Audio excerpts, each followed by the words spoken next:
اللهم صل وسلم وزد وبارك على سيدنا محمد وعلى آله وأصحابه أجمعين. ازيكم يا حبايبي؟ عاملين ايه؟ يا رب تكونوا بخير وبصحة وسلامة دايما يا رب. كل سنة وانتم طيبين. النهاردة آخر رجب. ينعاد عليكم الشهر بخير يا رب. اللهم بلغنا شعبان ومن بعد شعبان رمضان، لا فاقدين ولا مفقودين يا رب العالمين، اللهم آمين. النهاردة بقى يا جماعة كده ده بصل بحمره.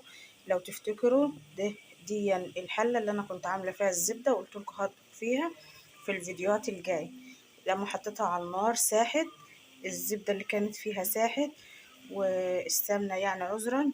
وزي ما انتم شايفين كده اهيا بحمر فيها البصل علشان هسوي كده شوية طماطم.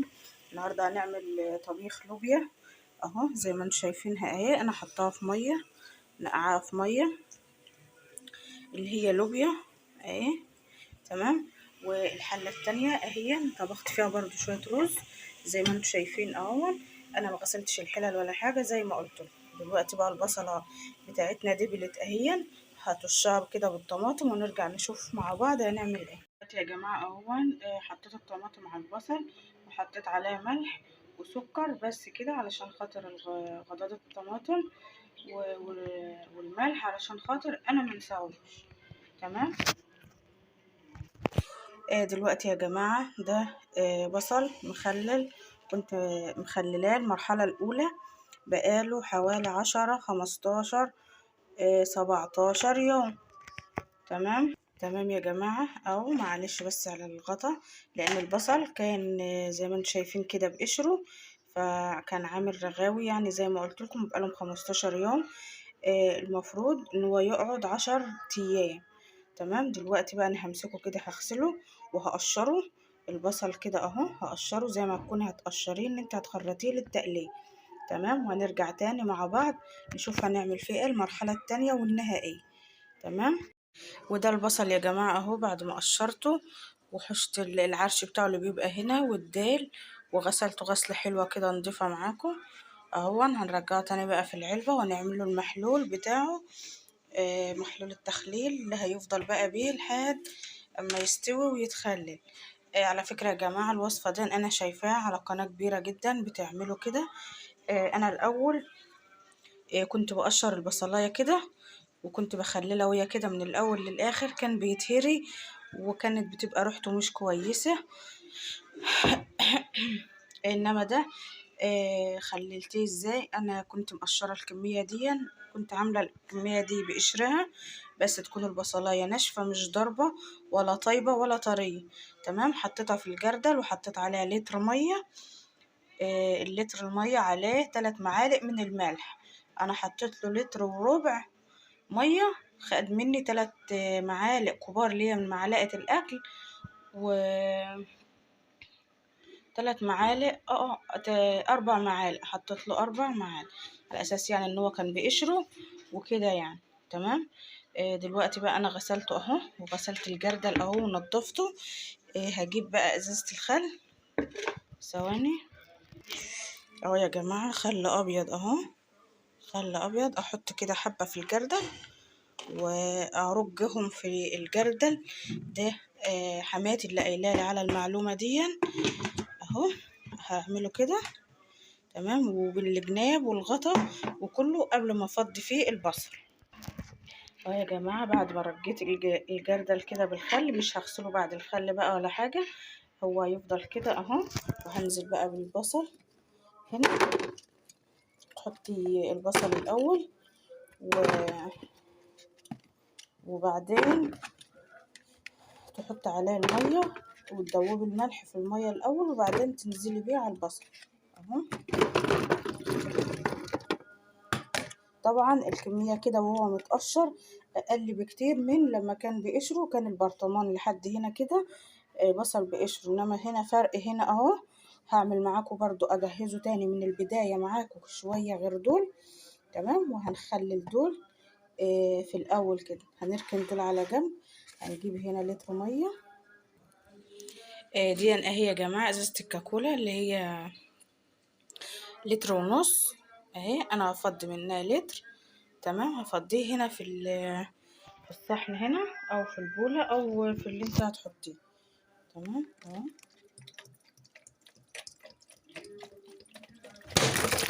الله اكبر. انا اسفة يا جماعة، عطل فني ووارد حصوله يعني. دي معلقة الاكل اهي، وهنا احنا فضينا لتر من المية، والازازة اهي ده بقيت النص لتر، اللي هو الزيادة يعني على الازازة، وتخصم منه اللي هو ورق. تمام، يعني هنا لتر صافي. وده معايا اهو ملح ابيض، هاخد منه بسم الله معلقة، 2، 3. ليه؟ لان كمية البصل اللي قدامي قليلة. هحط الاول لتر واحد، ولو عوزت تاني هنكمله تاني عادي مع بعض. تمام اهو.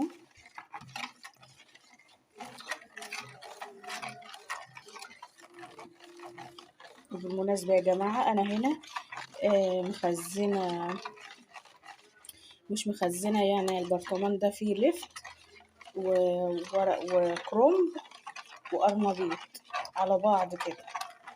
انا يعني ما مش من محبين المخللات، خصوصا بعد لما جوزي يسافر، لاني مريضة ضغط يعني وكده، فمش مش بخلي يعني ايه مخللات عندي في البيت. بس هو جالي زي ما انتوا عارفين ان انا اخوات جوزي عندهم اراضي معاهم، وبيبعتوا يعني مرة بعتوا كرومب، قرنبيط، لفت.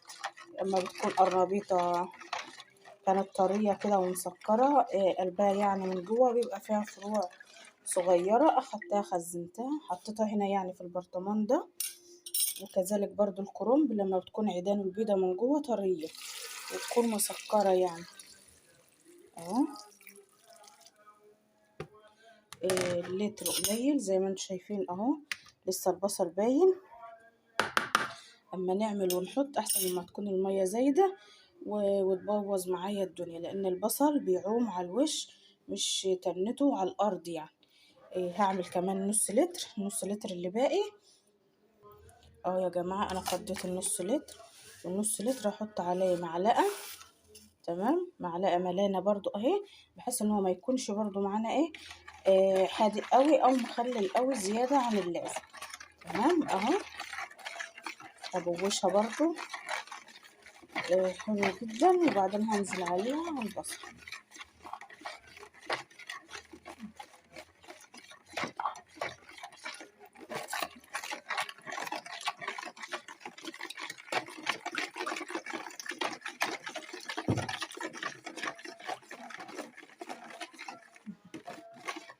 هتقولي لي انت ما عملتش ليه اكتر من كده؟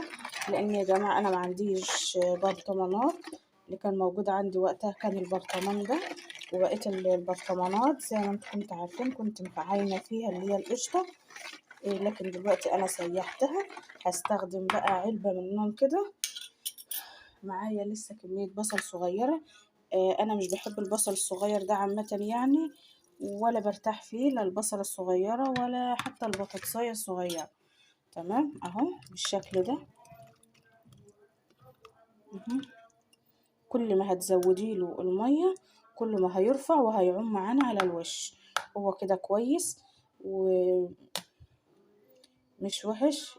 هشوف كده، هحاول عندي صحن سلستين هحطه كده واحط فيه مية، بحيث ان البصل يبقى نازل لتحت كده. هنا بقى يا جماعة انا ملقتش اطباق سلستين كده، ولقيتهم اصلا هما بيملحوا يعني، فاستعنت كده ايه بطبق من النيش زي ما انتم شايفين اهو. غطس لتحت خد البصل ونزل اول، يعني شفتوا المية اهي. تمام، هنسيبه بقى، هقفل عليه الغطا اهو وهحطه هنا. تمام، تعالوا يلا نشوف يعني احنا اصلا حضرناه ازاي المرحلة الاولى، انما ده كده المرحلة النهائية. هقفله ومش هفتحه الا بعد 20 يوم، نفتح عليه يكون استوى ويكون اتخلل وتكون ايه بقى جاهز كده على الاكل ان شاء الله يعني.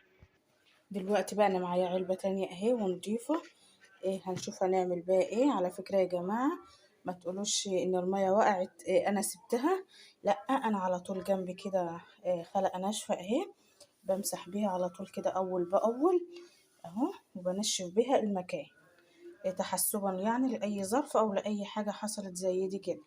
هو هنا اهو أنا حطيته هنا جنب المخلل التاني اهو، وجنبهم هنا العجوزة بتاعتنا والسمنة البلدي اللي احنا طلعناها اهي من الزبدة، لكن دي العلبة الصغيرة، العلبة التانية خلاص أنا عينتها تمام، يعني احتفظت بيها على بال ما اخلص دي. أنا أصلا بعمل بزيت، بطبخ بزيت نادر قوي يعني الفترة اللي فاتت دي كده إن أنا بستخدم السمن. تمام، يلا بينا تعال اهو. هنقيد النور ونرجع اهو يا جماعة. ده البصل الصغير اهو اللي كان باقي عندي، اللي انا عاملة منه اللي قدامكم، وعندي بقية البصل التاني اصلا برضو لسه فيه صغير اهو، في بصل صغير اهو. بس احنا هنفضي دون الاول يعني علشان اخلص منه لانه زاحم المكان وكده يعني اهو. اهي تقشريها كده البصلاية الناشفة، مش طرية اهي، تحطها في العلب اهو.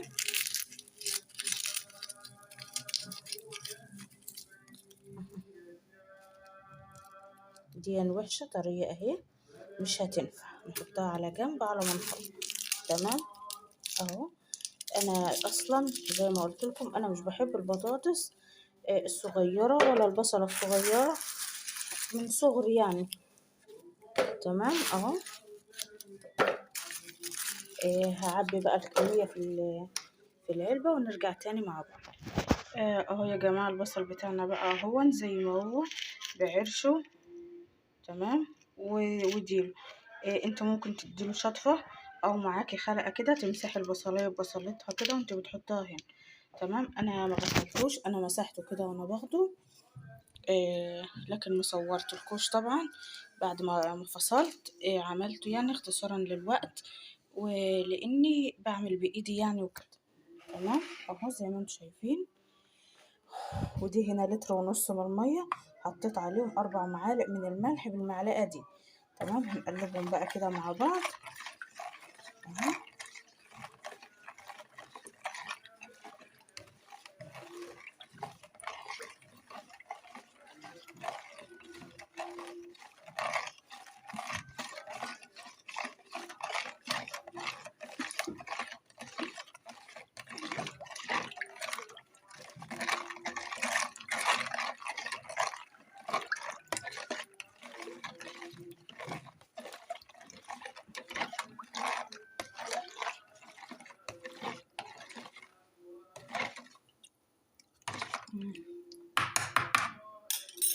اهو، وهقوم نازلة بقى كده هنا بالمية. بسم الله اهو. زي ما انتم شايفين كل المية ما بترفع البصل بيرفع معاه. احنا عايزينه يبقى تحت كده. هروح اجيب كمان طبق له ونرجع تاني بحيث ان هو يبقى تحت كده ما يكونش فوق، علشان ما يعفنش وعلشان برضو من ناحية تانية ما يعملش ريم ولا حاجة يعني اهو. دلوقتي يا جماعة انا جبت الطبق ده زي اللي في العلبة التانية كبير على البصل اهو، زي ما انتم شايفين كبير، ولو حطيته هعتبره زي غطا. تمام، بس هو مش بينزل البصل لتحت، ده هو يا دوب كده. تمام، فده مش نافع. وده اصغر حاجة فيه حطيته هنا كده اهو، برضو مش نافع. انا عايزة حاجة بحيث ان هي تضغط تنزل البصل كده لتحت ما يعومش كده. طب ثواني ما يكونوا الاتنين على بعض. ايوه الاتنين كده على بعض هيبقوا كويسين اهم. هحطهم على بعض وهحط فوقهم كده حلة او علبة زي دي كده املاها مية واحطها فوق بحيث ان يبقى الصحن ضغط على الصحن اللي تحت واخد البصل ونازل. تمام اهو. وهو ده كده المرحلة الاولى من البصل، وهو ده المرحلة الاخيرة من البصل. وهنا يا جماعة جهزت العلبة اهي اللي هحطها فوقها بالمية. ده كان متبقي مية بملح من المية اللي اتحطت على البصل، زودتها كده ميه وحطيتها هنا فيها، بحيث برضو ايه لما انا هاجي اخلله المرحله الاخيره هحتاج ميه بملح، فحرام ان انا ارميها. وارجع اجيب ملح تاني. كده المخلل خلص، وكده البصل خلص. بالنسبه يا جماعه بقى، بالنسبه البصل والمخلل طلعت لكم كده من البصل من المخلل اللي انا عاملاه، بما اننا يعني ايه بنخلل بقى وبنتكلم عن المخلل. بسم الله الرحمن الرحيم. ده الكرنب اهو، بقاله حوالي عن شهر ونص ومش مهري.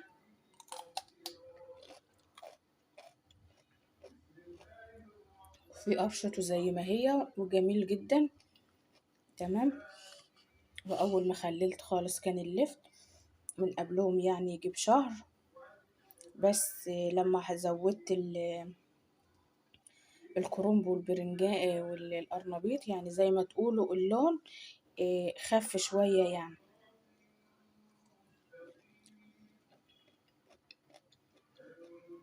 واللفت برضو حلو، مش مهري ولا حاجة، مع انه من قبل الكرنب يجي ب15 يوم برضو. وده القرنبيط اهو.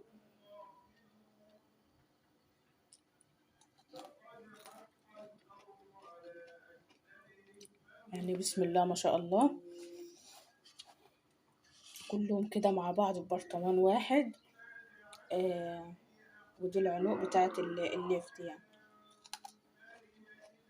لا مهري ولا في اي حاجة، ومحتفظ بقرشته وكل حاجة فيه. بس كده. دلوقتي بقى احنا كده سلقنا اللوبيا اهي، هشيلها بقى اشطفها وانزلها في الصلصة. بعد ما الصلصة اتسبكت واستوت كده، هرجعها بقى هنا كده تسخن تاني وعلى مغسل دي، لان هي فيها مية سمرة اهي زي ما انتم شايفين، ما ينفعش ان هي تنزل في الطماطم. هتغمقها. وبعدين كلنا عارفين ان البقوليات فيها غازات، والغازات المادة الغازية اللي فيها مش الغازية النيجا كولا، يعني اللي هي بتعمل غازات بتكون موجودة في المية دي، وانا اصلا بحب اغسلها يعني. تمام. يا جماعة زي ما انتم شايفين انا غسلت اللوبيا وحطيتها هنا كده في الصلصة، وحطيت لها بهاراتها. وطبعا احنا حاطين الملح من البداية، وهسيبها كده تغلي غلوتين مع بعض، وهنزل عليها بالمية.